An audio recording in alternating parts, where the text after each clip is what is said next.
여러분, 안녕하세요. 4학년 4반 최고은 선생님입니다. 지금부터 월요일에 수학 수업을 시작해 보겠습니다. 이번 시간에는 여러 가지 사각형의 관계를 알아보도록 하겠습니다. 배움 계획에는 생각 수학을 오늘 하는 것으로 안내가 되었는데, 사단원의 내용을 오늘 정리하다 보니 내용이 좀 많아졌어요. 그래서 생각 수학은 다음 시간에 하도록 하겠습니다. 그럼 잠시 영상을 멈추고 이번 시간 배움 공책을 정리해 주세요. 자, 여러분, 우리가 사각형 나라에 있는 여러 가지 사각형을 배워보았습니다. 4학년 2학기 사단원에서는 총 3가지 종류의 사각형을 배워보았는데요. 어떤 사각형들을 배워보았을까요? 그래요. 가장 처음에는 사다리꼴을 배워보았습니다. 사다리꼴은 어떤 사각형이었나요? 그래요. 우리 사각형 나라의 왕 이야기를 들으면서 사다리꼴을 배워보았죠? 네, 바로 평행한 변이 한 쌍이라도 있는 사각형을 사다리꼴이라고 불렀죠? 여기서 한 쌍이라도 있는 이라는 뜻은 한 쌍 이상 있다는 뜻입니다.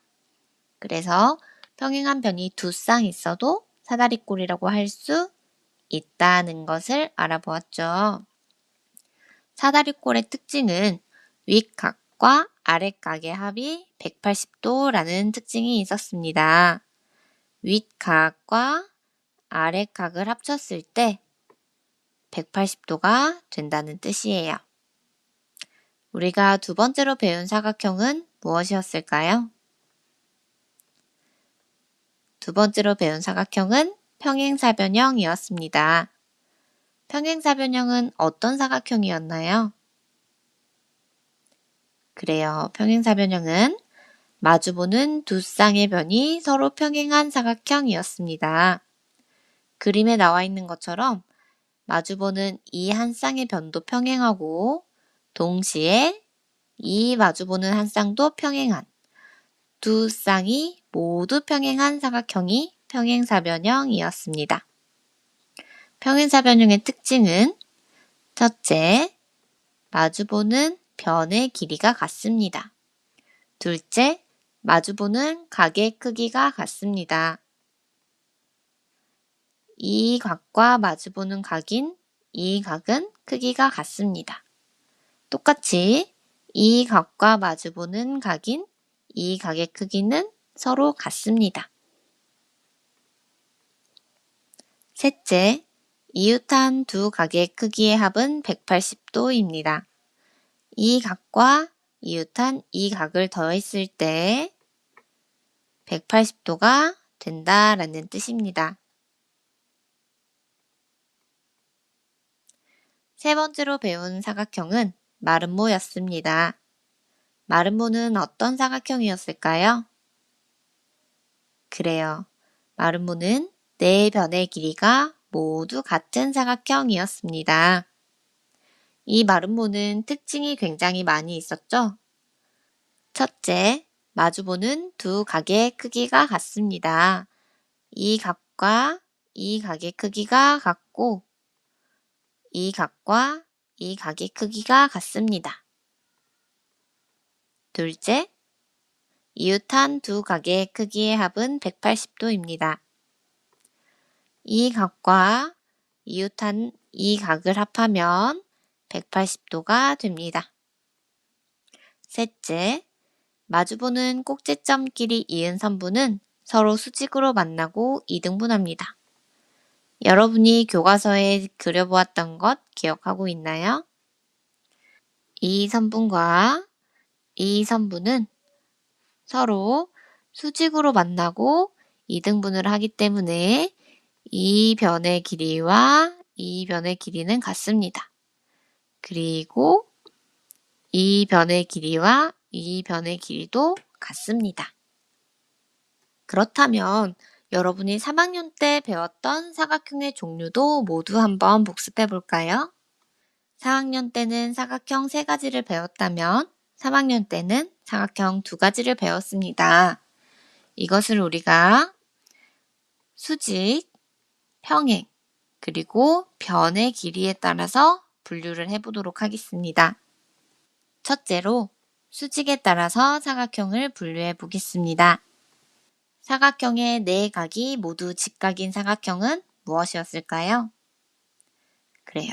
네 개가 모두 90도인 사각형을 우리는 직사각형이라고 불렀습니다. 그렇다면 네 각이 모두 직각이면서 동시에 네 변의 길이가 모두 같은 사각형은? 그렇죠. 정사각형이었죠. 그렇다면 둘째로 평행 관계에 따라서 사각형을 분류해 보겠습니다. 변이 평행한 사각형 중에서 한 쌍의 변이 평행한 사각형은 무엇일까요? 그렇죠. 사다리꼴이었죠. 그렇다면 두 쌍의 변이 평행한 것은? 네, 평행사변형이었습니다. 마지막으로 변의 길이에 따라서 사각형을 분류해 볼게요. 네 변의 길이가 모두 같은 사각형은 무엇이었을까요? 그래요, 바로 마름모였습니다. 그럼 앞에서 네 변의 길이가 모두 같고 동시에 네 각이 모두 직각이라면 어떤 사각형이라고 했을까요? 그렇죠. 이렇게 되면 바로 정사각형이 됩니다.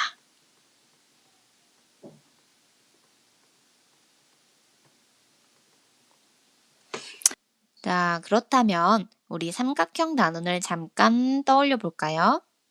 이 도형의 이름은 무엇일까요? 맞아요. 이건 선생님이 수업 시간에도 여러분에게 질문을 던졌던 내용입니다.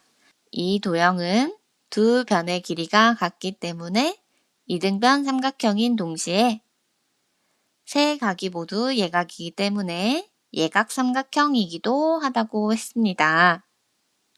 그렇다면 이 사각형은 어떤 사각형일까요? 그래요. 일단 이 변이 평행하고 이 변도 평행하기 때문에 두 쌍의 변이 평행하므로 평행사변형입니다. 그리고 네 변의 길이가 모두 같기 때문에 마름모이기도 하죠. 오늘은 이처럼 다양한 이름을 가질 수 있는 특별한 사각형들을 만나보도록 하겠습니다. 그럼 수학책 90쪽을 펴고 두 번째 영상을 클릭해 주세요.